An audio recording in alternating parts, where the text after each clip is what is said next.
Hey friends, happy Friday. It is a beautiful day here in Michigan today, and I don't have a video prepared for today. And if you've probably noticed, I haven't had a video prepared for the past couple of weeks because I've been in a little bit of a family crisis over here the past couple of weeks, and my priority right now is my family, of course. Jesus first, family second, and then my real job third, and then content for my keto and lifestyle blog is fourth. So I wanted to come today and just let you know that things have been a little crazy, but I will be back with you as soon as possible. I don't have an outline of what I wanted to talk about today. I don't have a script prepared.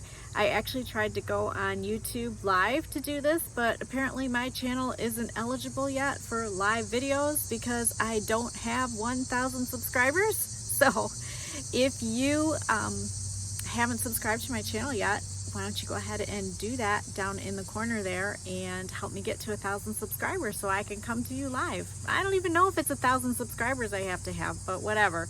If you know what I need to be eligible to do live videos on YouTube, will you let me know in the comments so I can check that out? Anyhow, as I mentioned, life has been crazy. And what do you do as a former overweight person who's always battled lifelong with weight issues? What happens when you face a crisis? Well, typically you overindulge, you overeat, and you go off the rails.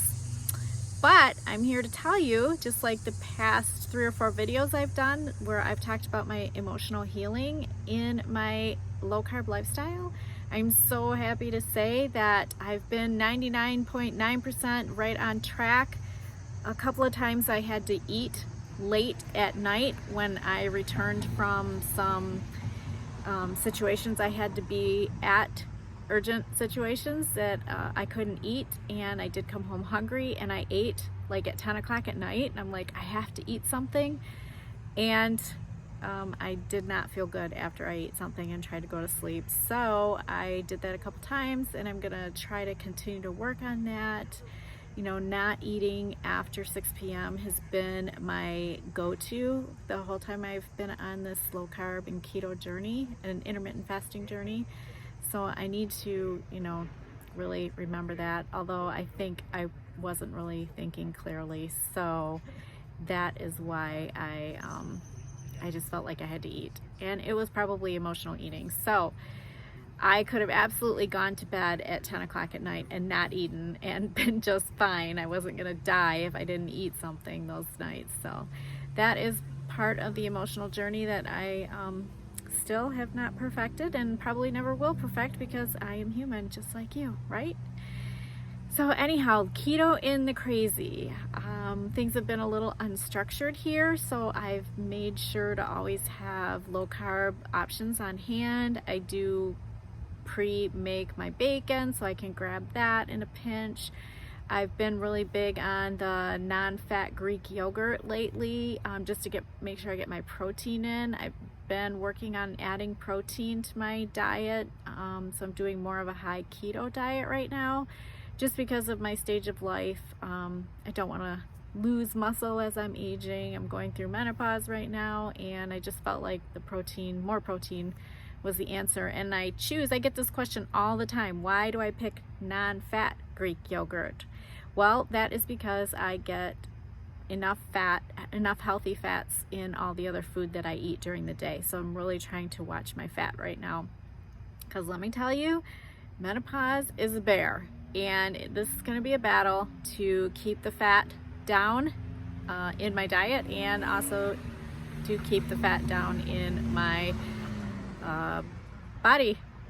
The body fat percentage has been creeping up because of menopause. I haven't changed anything in my diet, and yeah, it's still doing that. So anyhow, keto in the crazy. What are some other things that I've been doing? Okay, like I said, I keep things on hand so that I always have things in a pinch. I've been trying to do a little bit more of extended fasting. I been pretty comfortable just doing my daily time restricted eating only between like noon and 6 p.m. daily, and haven't done any extended fasting in a while. So I've done a couple of 24s, 36, 42s, just to try to, keep that practice, because fasting does take practice. And you also should be in a low carb keto lifestyle if you want to make it easier. I mean, I know a lot of people do fast and they eat a lot more carbs than I do, and that's awesome for them that they can do that.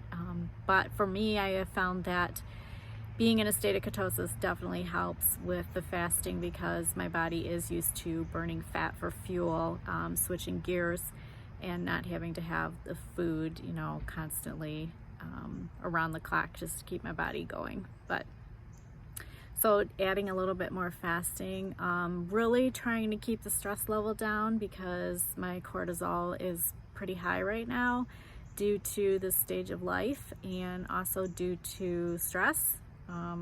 Stress in the crisis, and stress at work, and stress in COVID. I've been telling people it's like a perfect storm, and I am just so very thankful. Praise God that He had already brought me through this healing journey so that I was prepared for this time of life. And I truly think that the more you're in a routine, the easier it is to just stick with the routine. My days have been really frazzled, running from appointments, trying to do work, trying to write, trying to get content together, and the routine helps. Being in this type of routine helps. I've always said that this low carb lifestyle helped me with a routine, and it also helped me get to the point where I consider like food is just fuel. So I don't really obsess about what I'm gonna eat or where my next meal is coming for, and the routine really helps with this. So I could literally eat a couple of strips of bacon and the non-fat Greek yogurt every day for lunch and be completely satisfied with that. And that helps when I'm being called in a million different directions to get this done and get that done, and take this person to this doctor appointment and get back to my work desk to catch up on things that I've missed and stuff that people are asking for. So yeah, do you think that being in a weight loss journey, a healing journey, a low carb lifestyle journey, a keto journey like me, do you feel like having some type of routine helps you too? I would love to hear about your routines, because sometimes I do think I've been doing this same thing for so many days, and I'm not really craving something to switch up in my routine, because it seems to be working pretty well for me. But there are other, parts of me that are a little bit adventurous, and I'm like, oh, I wonder what other people are doing. So let me know in the comments below.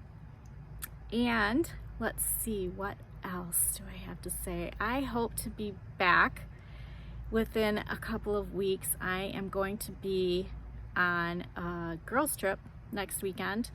Thank goodness. I need 5 days away from the stress that I've been under, and if I just go and sit on a beach chair for 5 days, I will be completely satisfied with that. Take my Bible, my coffee. Oh, never mind about the coffee. You know what? One thing I did give up completely is coffee. I gave up caffeinated coffee a couple of months ago, and I switched to decaf, and that was fine. I didn't miss the caffeine. I don't think I'm like addicted to caffeine. But 5 days ago, I decided that perhaps just that wee little bit of caffeine in the decaf also was causing some hot flash symptoms that I'm trying to get to go away. And my hot flashes have gotten a ton better, but sometimes they just strike me at times that I don't expect, and I think it's probably because of stress. So I really need to learn how to get this stress under control, and 5 days away from all my responsibilities is going to be awesome. And I am going to try to do my best to influence my friends on eating no sugar while I'm up north with them for 5 days. And you know who I'm talking to, you, my friends. We're gonna have a no sugar weekend, and try not to hate me. No, really, I don't know. I don't nag my friends at all about this, but I really do think it'd be a good opportunity because I know they're all interested in being sugar-free. So let's see how next weekend goes. Maybe I can do a live video next Friday with them, and won't that be fun to share what we're doing on our girls trip weekend. It's called Wine Camp 4.0, and it'll be fun to see how I can whip my friends into shape with the no sugar lifestyle. Well, I will cut this short. Like I said, I didn't have any type of agenda or outline coming on today, but I just wanted to pop in and say, hey, I'm still around, and please feel free to reach out to me through my blog, joyfulketolife.com. There's a contact page, or you can email me at christine@joyfulketolife.com. I would love to hear some things that you would love for me to talk about, some of my experiences that I could share with you to help encourage and inspire and motivate and educate you as well in this low-carb lifestyle, or just any encouragement I can give you if you are on some type of weight loss journey following a different lifestyle, paleo, maybe carnivore, or whatever it is you're doing. I support all of us in our journeys to healing and health. It's such a joyful journey, and I'm so glad to be able to share with you secrets to my success. So until next time, make sure to leave me a comment. Let me know that you watched today, and let me know what you want to hear about. And that's it for now. Have an awesome weekend. Bye. Oh, don't forget, choose joy. Bye.